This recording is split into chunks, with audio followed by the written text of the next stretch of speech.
Hey, so here I am back.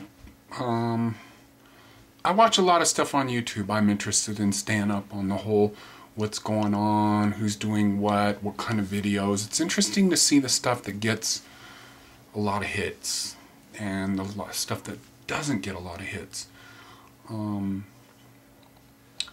Jason Robel is certainly very interesting, isn't he? Guy's really turned on. There's a part of me that I'm trying to, in my desire to sort of get my head going, get my thoughts to be able to connect really fast, to be able to talk really fast, blah, blah, blah, blah. As being a better improviser, and actually when I'm working with music, I can maybe do that, but not on that level. Plus that guy's maybe just a little too much. He gets a lot of hits. I have to say, a thing that disappoints me is seeing the Jing Herbs YouTube channel with George Lamoureux. This guy is brilliant back end over front, and that is information you need to know, that you should watch. Before you know, I'm happy to talk with you all and give you information and what have you, and what I know, but it's like you could learn so much from there. I was noticing that stuff was up there, that they had extracted a lot of stuff from George Lamoureux talking about stuff, and to see one of my basic videos that gets more hits, I'll put the link there, you know, down in the D box. You guys, I don't know, whatever, I guess I'm more entertaining than George Lamoureux, but nonetheless, information is information. So, and in my search for, not search, but just going around seeing what things kind of pop up, you know, because of what I watch, other things come up on the front page in the recommended. I came up to an old video of, is it Tim Van Orden running Raw? And I am going to call out names of people that are public and people that get paid to come and do stuff and people that have books out. And this is crap. This is old. And again, operating from this sovereign divinity, but trying to point out a box. I want to tell you that the raw food protein myth is a protein myth. And so what's happening when you go on a raw food diet is, especially if you're coming off of a really horrible, typical standard American diet, you know, and you especially if you go fruitarian, it's going to make you cleanse very fast, you know. You're maybe going to get a little sick, you know, because all that shit's going to come out of you very quickly. Things are going to unclog very quickly. And a part of that is when you do that, you deplete, you know, because channels start opening up and they can breathe, you know, they can breathe. And so, but what happens is you reach a point, and this point that you reach in my case, because I took it too long and I rebuilt it, is that I'm telling you, the protein myth that the raw food has put out about that we don't need protein is bullshit, you know. And it's a whole different thing if you're God conscious, if you're aware, if you have a realized kundalini, you know. And this kind of stuff is talked about in Gabriel Kuzin's book, Conscious Eating, Spiritual Nutrition, a lot of that stuff. If you're totally taking in prana from the universe, you don't even need to be listening to any of this shit. You know, it's just like, there's great yogis and mystics and stuff like that that have fasted and done things for years. It just doesn't matter what you eat. But if you're living here in the physical world, trying to evolve into more of a divine thinking and everything like that, when you hit 40, somewhere between 40 and 45, if you've been doing this depleting raw food diet, and I say depleting because it becomes depleting, because it's like what happens is you fast and you starve yourself. And the reason a lot of people lose weight on the raw food diet is because they're not digesting anything, you know, they're starving themselves. And this is apparently a case with a lot of people. And that gets by because you emotionally feed yourself, you know, but then you drop those pounds because it's really not getting digested. And that was never the case for me. It's like I said in the previous video. I really don't have a lot of issues with that people have on the raw food diet myself. Like it you know, sprouted beans, nuts, soaked, unsoaked, don't make no difference. A lot of things a lot of people can't touch, I can. I'm fine with that. I know I'm unique in that department, but then on the other hand, I have weird issues with water. Like some people get by on a little bit of water, you know, and they can get water from food. For me, not even close. It's like I collect 10 gallons of water from my spring every other day. Of course, it gets divided up in a lot of different ways. I have teas going all the time, and I sprout. Sometimes, right now I'm doing a lot of sprouting. So the protein myth is a protein myth, is because what happens when you start hitting that age of 45, you know, and let's keep in mind that generally the average age of the human being previous to the Industrial Revolution was somewhere between 35 and 42, generally 37 as an average. And so we haven't known in this paradigm of written history of the way things are to be where we're at.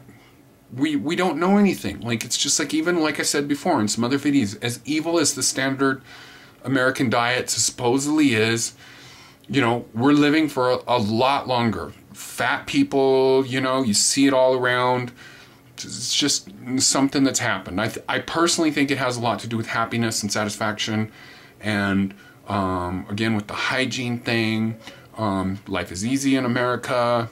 All of that plays into a lot of different ways. But anyways, so what's unique now in approaching this is what you had before, you know, your constitution that you're born with, as the Chinese call it, prenatal Jing, that starts depleting. So I'm telling you, like this guy Tim Van Orden, he goes on this whole blah blah blah blah, and I've heard Sergey Batenko do the same thing when they were pushing their whole green smoothie thing of talking about that, oh, there's enough protein in the raw diet. Well, if you want to size up protein and say protein is protein, okay, there is, you know, because there's not a lot. If you're eating you know, greens and nuts and stuff, it's mostly all protein. Yes, it is. What else is it?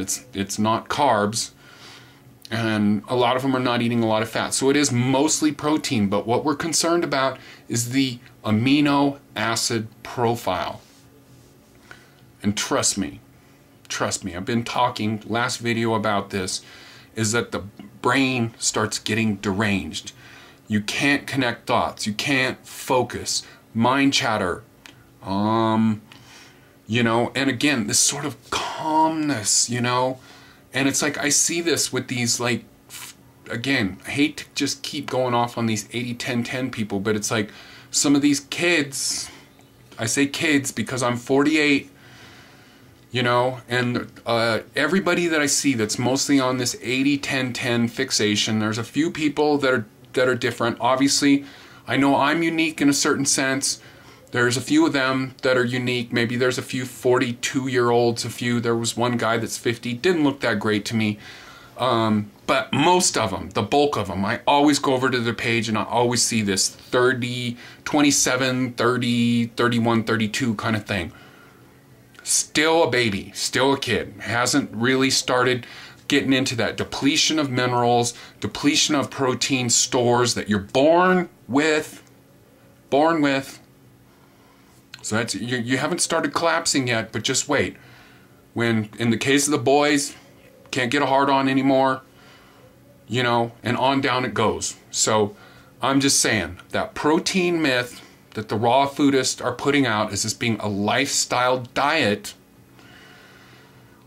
it's a good diet. It's good to go on it. And perhaps, like, maybe, you know, where I'm going with what I'm doing, a big series of videos here to, like, sort of pull everything together, is maybe I will be totally a whole foods vegan in the raw food vegan in the heat of the summer, you know, all back to just the total raw food things, salads, green smoothies, green soups, maybe some dehydrated food and stuff like that. And then perhaps as I'm entering fall, you know, it's just, I'll try to include everything in a season. Maybe I'll jump onto a bit of doing a amino acid kind of cocktail thing for 2 or 3 months into Christmas, maybe eating a raw egg, starting to bring in some more raw products. And then, like, one thing that the Weston A. Price Foundation found out is that a lot of these indigenous cultures that he studied were in the heart of winter, in the heart of winter, is a heavy reliance on animal products. And that's kind of where I am right now. It's like I'd already decided when I was getting more into enjoying raw foods that or raw meat stuff, that how would the indigenous cultures have done that? And that would be definitely a hard reliance on more animal products in the dead of winter. So and I do get the dead of winter here, and so I'm gonna play with it. I'm gonna jump all through that spectrum. Again, no death culture food, no flour, no bread, no sugar, still no fruit, 100% body ecology diet. But I guess one of the times that I met with Truth, when he came up here to get some water, he just said, where I'm going is I want to be on a primal diet, I want to be body ecology diet, and I want to be raw, you know. And so that's kind of where I'm feeling that I want to do also. And I want to say that there's people that are raw fooders that are putting out this business of saying the protein myth, quote unquote, by raw foodists. That protein myth is a protein myth.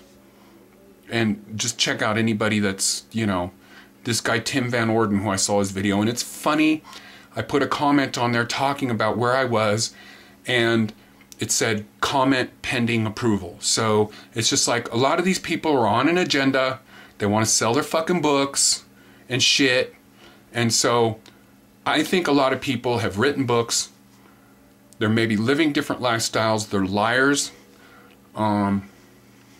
It's not well thought out. It's just simple and plain, you know? And that's why I'm on here. That's what I'm saying. And I'm running out of batteries, so namaste and I love you. And I want to tell all the evil 80-10-10 people this is what I used to look like when I was 33 years old. That's me right there. So hope all you evil fucking 80-10-10 people that have mean shit to say about me, hope you look as good as I do when I'm 48. So interesting bit that Secrets of Longevity, Zach was saying about not telling his age. I think there's an interesting truth in that. I have a few times forgotten my age, but scattered out.